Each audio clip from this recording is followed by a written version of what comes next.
So, hello. What I thought I would do is because I am quite approachable and I have a very wide kind of diverse background in places I've worked, people with whom I have liaised. Um, People often send me questions via LinkedIn or direct email, usually about learning design and, that kind of territory. And so what I thought I would do is I'm just going to start answering them in this sort of format, like a short video, and then I'll just post them publicly. Um, and this has happened over many years. I kind of This last question, the reason that I decided to take this initiative is it's the same or similar issue to someone contacted me, a random stranger. I didn't even know them. This was about 15 years ago. Basically, just rang me. I had my phone number, I think, on a business card, maybe, or some. They found my number and they rang me. Where can I do some study? I want to become a learning designer. How do I do it? Now, back 15 years ago and longer, there wasn't any formal qualification. I chatted with some people that I knew that I worked with that were from the US. They said, yes, it's very structured, instructional design. There's lots of established courses. It's got quite a history. However, in Australia, not so much. In Sydney, not so much. And then even when you're working as an instructional designer, because you generally ask, what is your background and what do you call yourself and what sort of study have you done? It was quite diverse, the pathway, the career pathway. At the time, there was no formal course in instructional design. There was little bits and pieces that were or modules within educational courses. I feel as though I'm getting a little bit off track. The question was, she wanted to know about this learning design course that I facilitate at UTS. So, what I've got, I might just share my screen as I'm talking.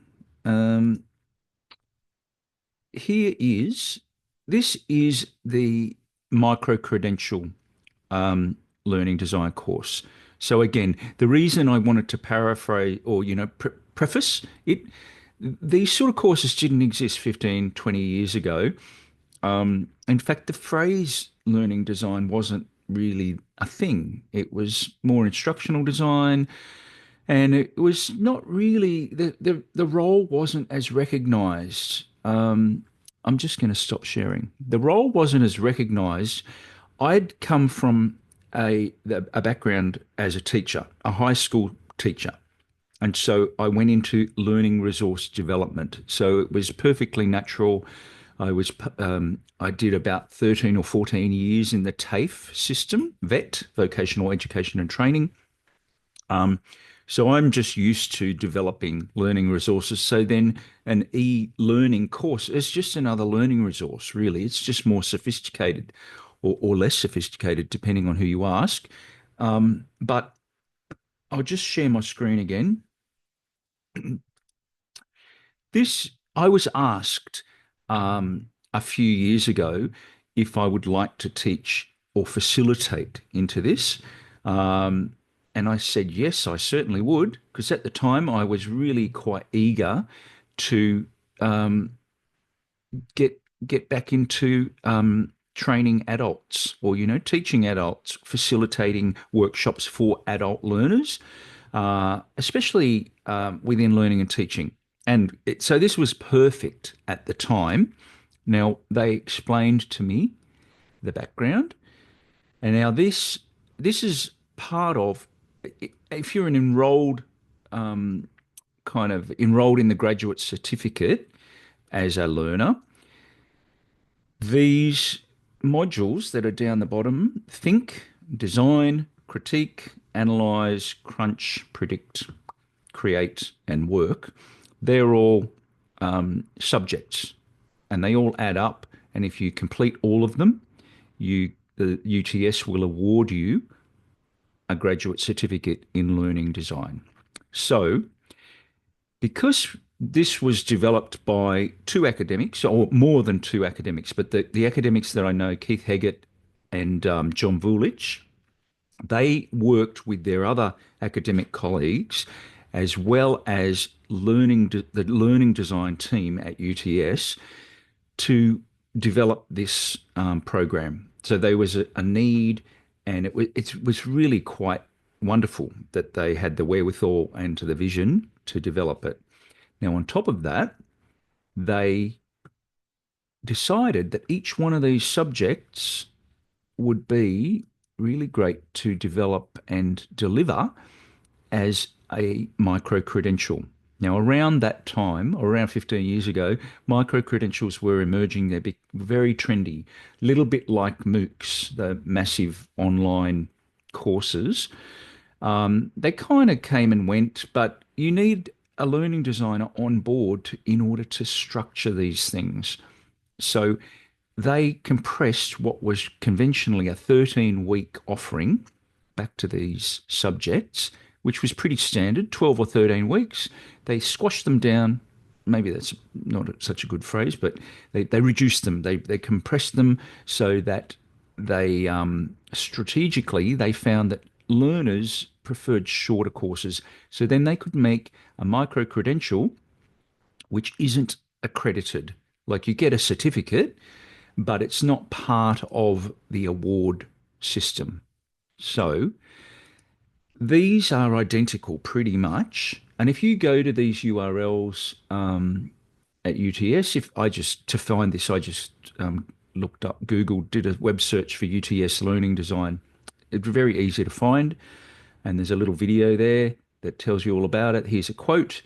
There's more information that I won't go into the detail. There's Keith, course designer. So I'm really open with my learners when I meet them. I say, well, I didn't design this course. I am impressed with it. It's a constructivist model, which the simple version is that learners don't just sit there and they're an empty vessel and they get filled up with content and their job is just to sit there and be passive. It's almost the opposite of that. They're really active, and that's designed into the structure of the course. I find that works really well for adult learners as well. So not all courses are developed with that kind of constructivist approach. There's lots of different approaches, and they meet the needs of different types of learners. I suppose that's the simple version. So you do get a digital badge and a certificate if you complete, but this is the type of, it's like an old-fashioned short course, basically. And then it tells you how much money, how much money it costs. It's only for 6 weeks. There is an assignment. This is the design micro credential, but as I understand, every one of these subjects has a micro credential, or most of them have a micro credential equivalent. Now, if you do the micro credential, a lot of people do this as a little taster, and then they like it so much that they enroll. But obviously, the kind of graduate certificate, it's at a higher level, costs more money, takes longer to finish. But having said that, because it's a compressed mode, it actually doesn't take that long. So when I came on board, I was willing to teach this face to face. Like when I was in the 90s, I did certificate for IT certificate for in multimedia at Crow's Nest TAFE, and I used to go 2 nights a week for 3 hours, and that was just the way courses were delivered back then. And so now they said, well, we actually deliver this 100% online. So that makes a whole heap of sense because a lot of people are busy, a lot of people are juggling family or their private personal family life with their work and other commitments. And so an online course is really flexible. Now, the course is structured in a way, it's in Moodle. I'll show you. Here's the Moodle course. I'm not going to give away any secrets, but this it's not in Moodle. I made an error then. Sorry, it's in Canvas. So there's modules, there's announcements, there's assignments, there's discussion forums, getting started. There's a course overview. All of these I won't show you, but they have a little kind. They're guiding pieces of information. And then we have a meet and greet. Now that is on Zoom. That goes for about an hour. That's just to say hello. That's in that first, well, week zero. Then we get into the modules. Module one, theories of instruction. Now, it's not a content dump that you find sometimes in online courses. Sure, it's at a higher education level, so there's an appropriate amount of reading, lots of theories, lots of academic papers, lots of background. But again, the people that designed this, they know it's not just dumping content and you've just got to figure it out. We've got a certain amount of hours allocated per week, and you engage with the materials. Bloom's taxonomy, if you're a teacher, you would already know about Bloom's taxonomy and learning objectives. We've got a discussion about Merrill's principles. So the learners read a little bit about Merrill's principles of instruction, which is a learning theory from many years ago, but it's really quite valid and relevant today. So we look at learning theories, we look at frameworks, we look at other approaches like ADDIE is a popular one. And so it's kind of engaging with these. And if you're already a learning designer in the field, you would already be utilizing these insights. But what we find is a lot of people that are working in the field, they don't have the background with the where why we might do that, the theory or what's informing. Like cognitive load theory is a classic one where you might know intuitively, well, you have a lot of white space on the screen, you don't have too much information. So if we look at that, for example, we just paste it. So we've got a little bit of text, we've got a nice big image. We don't have a lot of content. We do have a link to an academic paper. We've got a really insightful podcast that I happen to have I spoke to the academic several years ago. So that just it's the same content, but it's in a different format. And then the students have to write just 200 words, 100 to 200 words in response to incorporating the essence of that learning theory, the five principles. So they're bringing their own perspective, and then we talk about it. The students look at the different readings through the week, and then on a Thursday we have what's called a live session, and the my role is that of a facilitator. So I'm facilitating learning. I'm not giving a lecture.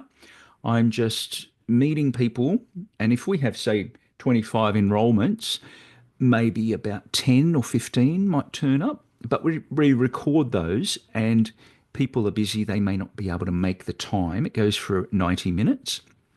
And then we put the recording up the next day so that it's super flexible as to how you engage, how learners engage. But those people that do turn up to the live session, it's really interactive. I have some slides that I won't show you, but we kind of revisit the things, these sort of bits and pieces and readings, so that I kind of demystify things, or I answer any questions, or I explain what the assignment looks like, how to prepare. So it's a blend, and then we repeat that each week. And then in week six, we have, hang on, I might just show you. There's modules, module one, theories of instruction, module two, models of instruction, part one, and then part two, design thinking, learner-centered design. And then in week six, we have what we call an expression session, and we get an industry guest, someone's working in the field, because UTS values real world application. And so it's really nice to have somebody, the students get to ask questions, that sort of thing. And then they hand their assignments in. Their assignment for this particular micro credential, it might even be listed here, but It's about we look at your real world. There's some lots of bits and pieces. Oh, here's all the topics. Here's the assessment. Yeah, there it is. So you're designing a little piece of learning that is relevant for your own context, for your own learners, looking at your own learning objectives. And so the emphasis on this particular micro credential is on the actual analysis and the design process. Another subject, which is create, where you're actually building something, you're using electronic digital tools. And so they do all fit together, but they are discrete little modules as well. So I'm just going to stop sharing. So I hope that has outlined what the course that I teach into is all about. So on a personal level, I find it really satisfying because it's acknowledging that I have a background. I have about 35 years in specifically in educational resource development. So I know that you don't just throw together content from the internet and put it into an online course and then press go. So some places I've worked at, that was the general assumption, and it kind of brought a little tear to my eye. So I really like the fact that we're starting back to the fundamentals and building it up, and we get really good feedback from students. And so I hope that has answered your question to my former colleague who was asking me. So, again, if you have any question about learning design or this sort of territory, um, I'm happy to answer them, the questions. Sometimes I have one-on-one kind of Zoom things, or take a phone call or whatever. But I figured I've sort of been receiving these for a while, so I thought I'll just answer that and put it out there. Of course, if you have any further questions about the logistics, practicalities of the courses, UTS courses, there's some links that you can follow up with the administrators because I don't have all the answers. But yeah, hopefully that clarifies a few things. So thank you.